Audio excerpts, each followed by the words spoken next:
Bonjour tout le monde, bienvenue dans une nouvelle vidéo.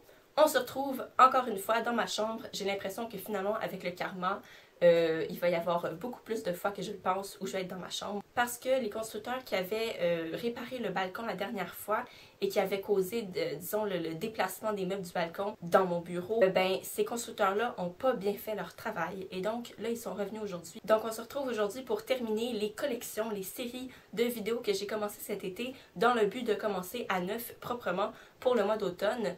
Donc, pour le mois d'octobre, pardon, j'avais commencé une série de vidéos répondant aux questions de la FAQ que je vous avais envoyées cet été. Donc là, c'est la troisième partie et dernière partie. J'ai mon petit papier avec moi. Donc, les questions sur le Québec, en rapport toujours avec Booktube, la littérature, ou simplement, disons, les relations France-Québec. Je précise une autre fois que j'ai toutes noté vos questions sur un papier ici, mais que j'ai pas mis vos noms à côté parce que je pense que ceux qui ont posé les questions vont se reconnaître dans les questions que je vais poser, vont savoir qui ils sont. Et pour moi, c'est clair comme ça, pas besoin d'aller plus loin. Et on va y aller avec le premier commentaire question. On me demande souvent si c'est pas chiant de vivre avec des Français à Montréal, sachant que depuis quelques années, ils envahissent le Plateau, qui est un quartier assez populaire de Montréal. Je vois pas pourquoi on me pose cette question-là. Mais ici, ils sont très sympathiques. Effectivement, depuis quelques années, les Français déménagent ici à tour de bras. Je veux dire, il y en a de plus en plus. Mais ils sont toujours très sympathiques, très gentils et eux-mêmes adorent le Québec. Je ne suis pas irritée jamais du fait qu'il y ait des Français un peu partout à Montréal. Est-ce que les booktubers sont moins nombreuses au Québec qu'en France? Alors oui, oui, absolument. On est un vraiment très petit groupe de booktubers, hein, pas de blogueuses, mais bien de booktubers au Québec. On doit être maximum une dizaine. Et puis justement, il y avait un meet-up qui se déroulait cet été avec toutes les booktubers québécoises. Malheureusement, j'ai pas pu être là parce que j'étais en voyage avec ma famille. Donc, si je peux vous les nommer. Moi, je connais Sandrine de la chaîne Au fil des mots. Il y a Tania de la chaîne Read, Listen, Feel. Il y a Folie Livresque, qui était une blogueuse jusqu'à tout récemment et qui a parti sa chaîne du même nom, Folie Livresque. Est-ce que c'est dur d'être une minorité francophone au milieu de tous ces anglophones du reste du Canada? Alors, pour ceux qui ne le savent pas, le Québec, c'est majoritairement francophone. En fait, c'est notre langue officielle, c'est le français. Et puis, après ça, il y a le reste du Canada qui sont toutes anglophone. Alors, on est un peu les Gaulois dans l'Empire romain, carrément en fait. Et puis, est-ce que c'est difficile? Pour moi, non, parce que j'habite pas dans le reste du Canada. Mon expérience, ma vie, tout se déroule au Québec. Et puis, j'ai vécu de tout temps en étant bilingue, quoi. Mais principalement, je parle en français, là. C'est pas, je suis obligée d'aller à l'école puis parler en anglais. Tous les jours, je parle français. Je me sens pas menacée ou quoi dans ma langue. Il y a une belle effervescence culturelle à Montréal aussi, que ce soit dans le théâtre ou dans la littérature ou dans le cinéma. Évidemment, dans les magasins, les gens, il faut qu'ils te répondent en anglais ou en français. Pour moi, c'est normal, puis je sens pas qu'il y a plus de pouvoir pour les Anglais que les Français ici à Montréal. C'est pas mal égal. Même, il y a des quartiers où c'est vraiment comme on prône le français et puis tout va très bien. Donc, je me sens pas coincée là-dedans. Mais si j'allais dans le restant du Canada, évidemment, là, il faudrait que je parle juste anglais parce que leur cours de français au restant du Canada, c'est vraiment médiocre. Ils sont pas très bons. Donc, tant que je suis au Québec, ça va. Pourquoi devrait-on venir visiter le Québec? Grosse question. Faut que je fasse un guide touristique de moi-même. Pourquoi est-ce qu'on devrait venir visiter? Alors, Montréal. On dit souvent de Montréal que c'est un petit New York, donc New York aux États-Unis. Puis je suis un peu d'accord de ce que je connais de New York. Je suis allée là-bas 2 fois. Et puis, c'est que Montréal, c'est vraiment une belle diversité culturelle. Il y a de tout à Montréal, puis c'est vraiment vivant. Et puis, juste pour ça, vous devriez venir visiter parce que, je veux dire, c'est très éclectique. Même les bâtiments, ils ne matchent pas tous ensemble. Ils n'ont pas le même design, tous les bâtiments. Il va y avoir une vieille maison traditionnelle à côté d'un bâtiment moderne. Certaines personnes peuvent trouver ça laid, d'autres magnifiques parce que, justement, ça témoigne de toutes les différences qu'il y a à Montréal et de toute l'activité qui s'y produit. Moi, j'aime beaucoup Montréal parce que justement, c'est vivant, c'est coloré, c'est chaleureux. Je me sens pas en danger quand je marche dans ma ville. Je peux découvrir plein de choses, plein d'artistes différents à des endroits inusités. Il y a toujours un café ou un resto qui abrite des artistes qui se produisent chaque semaine. Puis j'étais pas au courant, fait que là, quand j'y vais, je découvre ça. Je suis comme, oh mon Dieu, un humoriste!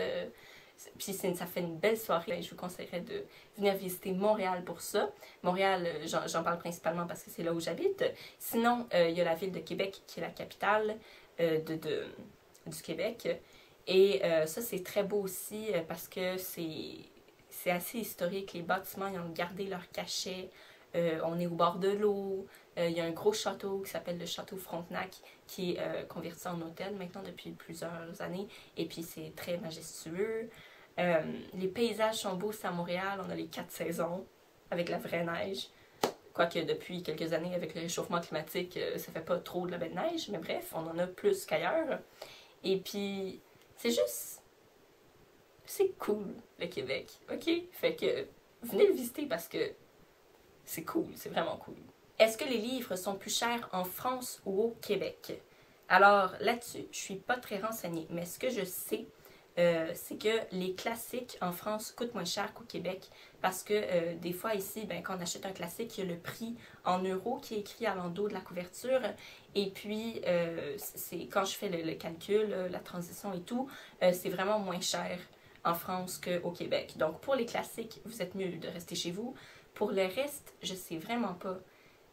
Est-ce que un livre français d'un auteur français qui est amené en voyage ici pour être vendu dans nos librairies coûte plus cher ici que là-bas à cause du transport? Peut-être, je sais pas. Donc, je pourrais pas répondre totalement à la question, mis à part justement ces classiques-là. Quelle est mon expression québécoise préférée? Sur le coup, j'ai pas vraiment d'expression québécoise préférée. À part, j'aime beaucoup aller au vu, qui veut dire aller au cinéma. Donc, vu, c'est comme voir.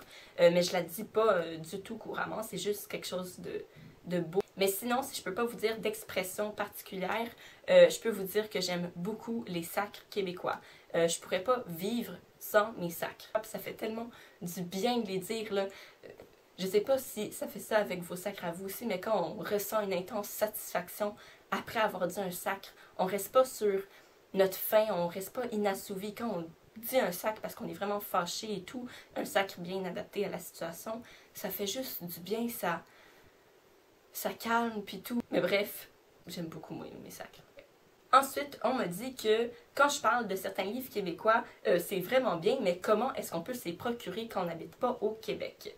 S'ils nous plaisent, bien évidemment. Par Internet? Ouais. Puis je pense qu'il doit y avoir une section livres étrangers dans vos librairies, non?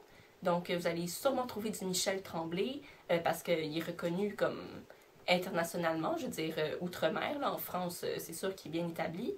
Mais ouais, et si ils sont pas là, ben commandez-les. C'est ça que je sais. La dernière question, et non la moindre, devrait-on passer par une formation dans les librairies et les bibliothèques chez vous pour devenir genre libraire ou bibliothécaire? Donc, pour travailler dans une bibliothèque ici au Québec, oui, on a besoin d'une formation universitaire. C'est pas un bac de 3 ans, là, on s'entend, mais oui, on a besoin d'une formation pour apprendre la cote de classement des livres, pour savoir comment gérer la chose financièrement aussi, plein de trucs comme ça. Donc, bibliothécaire, oui. Libraire, on n'a pas besoin, on n'a pas de formation spécifique comme en Suisse, par exemple, où on va à l'école pour devenir libraire. Ça, je suis devenue folle quand j'ai appris ça. C'est tellement merveilleux. Une formation pour être libraire, ça doit être tellement enrichissant. Mais bref, ici, on n'a pas de formation pour être libraire. C'est fortement encouragé d'avoir déjà de l'expérience dans la librairie comme travailleuse, conseillère et tout, pour aller travailler dans une librairie plus importante. Mais c'est pas... c'est ça, il n'y a pas de programme d'études là-dedans. Les gens souvent qui réussissent à être libraires étudient en littérature, étudient dans tout ce qui est rapport au livre, en fait, étudient en édition ou quoi. Après ça, le candidat qui va être engagé versus un autre, c'est celui qui va avoir le plus d'expérience en librairie, en vente de livres, en conseil de livres, et celui qui va avoir lu aussi le plus de livres. Fait que ça fait vraiment avec l'expérience de travail, mais il n'y a pas d'études à l'école pour libraire. Bibliothécaire, oui. Donc voilà, c'était tout pour la vidéo FAQ concernant le Québec. J'espère que vous avez apprécié. Si vous avez des questions, n'hésitez pas à me les poser en barre de commentaires en dessous de la vidéo. Ça conclut, disons, la trilogie des thèmes répondant à la FAQ de cet été. J'espère que ça va avoir répondu pas mal à toutes vos interrogations. Et puis, d'ici la prochaine vidéo, donc, je vous souhaite de passer une super belle journée et de très belles lectures. Bye!